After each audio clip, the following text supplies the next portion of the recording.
Why an Iran war inflation shock could wreck global economic recovery.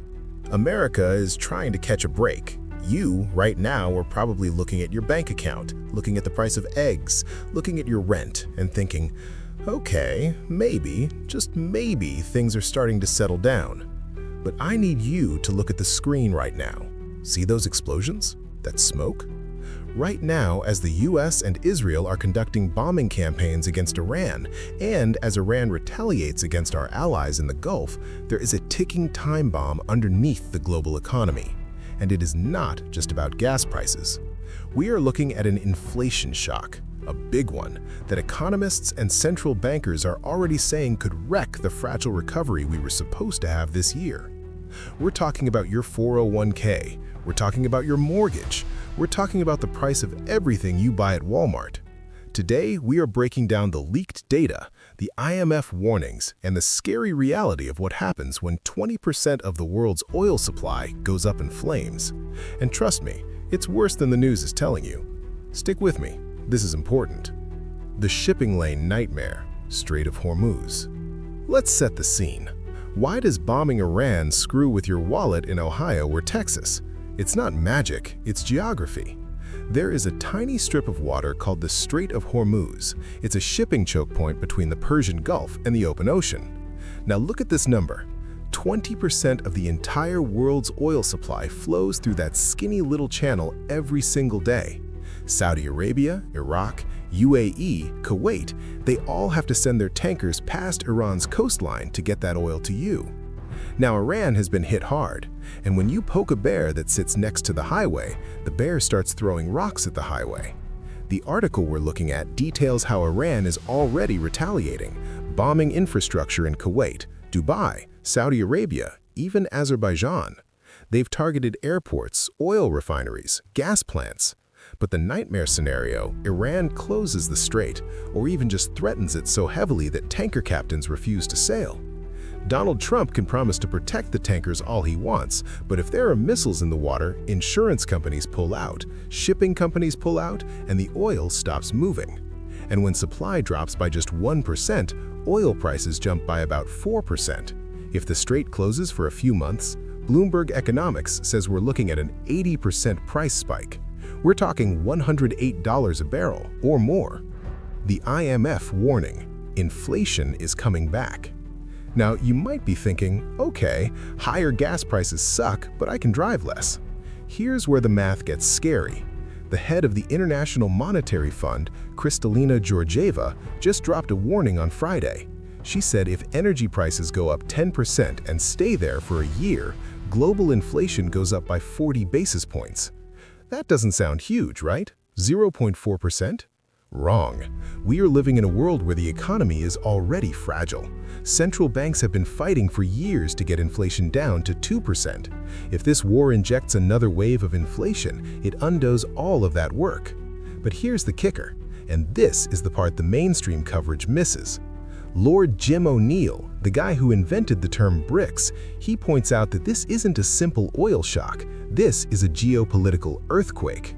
The Gulf states, Saudi, UAE, and Kuwait, they just got bombed by Iran because of a war started by the US and Israel.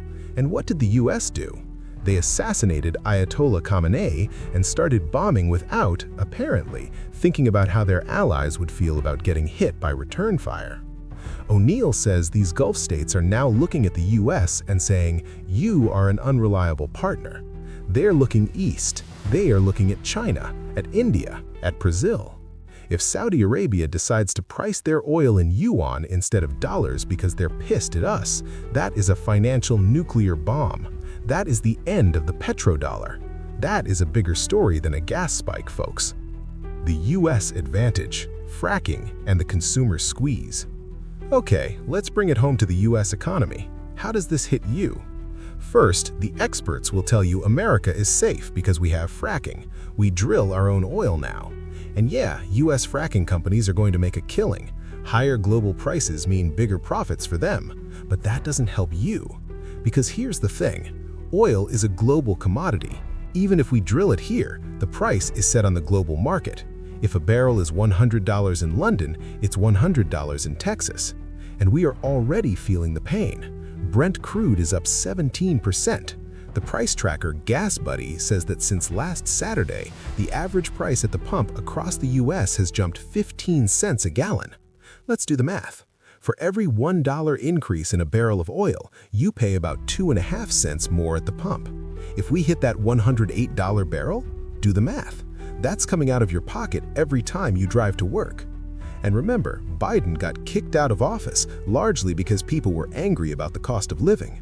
Now, Trump is in the hot seat, and Americans are already telling pollsters they think the economy is poor, the highest level since September 2024. Trump's tariffs are already making stuff expensive. Add a war inflation shock on top of it, that's a political disaster. The UK and Europe collateral damage. Now, if you think you have it bad, look at the UK and Europe. They're in a world of hurt. Europe relies on imported energy. They don't have the fracking we do. The National Institute of Economic and Social Research says if this conflict persists, UK growth could drop by 0.2% this year. That doesn't sound like a lot, but it's the difference between paying your bills and not. In the UK, diesel has jumped 5 pence per litre since the conflict started, the most expensive since August 2024. In the Eurozone, they were hoping for 1.2% growth. Now, maybe 1%. That's stagnation. And the European Central Bank is panicking. 3 of their top policymakers just came out and said that if this war drags on, inflation in Europe goes up and growth goes down. Why should you care about Europe? Because if Europe isn't buying American goods, if their economy is in the toilet, it hurts our exports, it hurts our stock market. It's all connected. The interest rate trap, your mortgage. This is the part that keeps me up at night, the interest rate conundrum. Here's the problem. Central banks, our Federal Reserve, the Bank of England, they have one hammer. When inflation goes up, they raise interest rates to cool things down. But what happens if inflation goes up because of a war, because of an imported energy shock? One guy at the Bank of England, a guy named Alan Taylor, is saying, wait, don't raise rates. We can't control a war in the Middle East. If we raise rates now, we'll just smash our own economy. We'll kill jobs. But the reality is, last time Russia invaded Ukraine, central banks waited and they regretted it.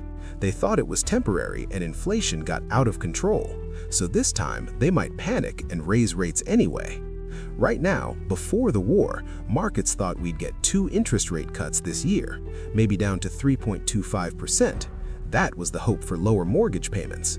Now, if the conflict continues, those cuts are gone. Mortgage rates are going to stay high. In the UK, lenders are already jacking up home loan rates, and it's only a matter of time before that spills over to the US bond market. If you are waiting for mortgage rates to drop to refinance or buy a house, this war might just cancel your plans. Conclusion: what happens now? So, where does this leave us? We have a fragile global economy. We have an inflation shock brewing in the Middle East. We have allies turning away from us. And we have a Federal Reserve that doesn't know whether to fight inflation or save the economy. The recovery that was supposed to happen this year, it's hanging by a thread. And that thread runs right through the Strait of Hormuz. The bottom line is this: you need to pay attention. Don't let the 24-hour news cycle distract you with the next shiny object. The cost of food, the cost of gas, the cost of borrowing money, it is all on the line right now. Keep an eye on the oil price this week. If it holds above $100, start tightening your budget, because this shockwave hasn't hit the stores yet, but it's coming. I'm Ahmed, and I'll see you in the next one. Stay smart, stay prepared.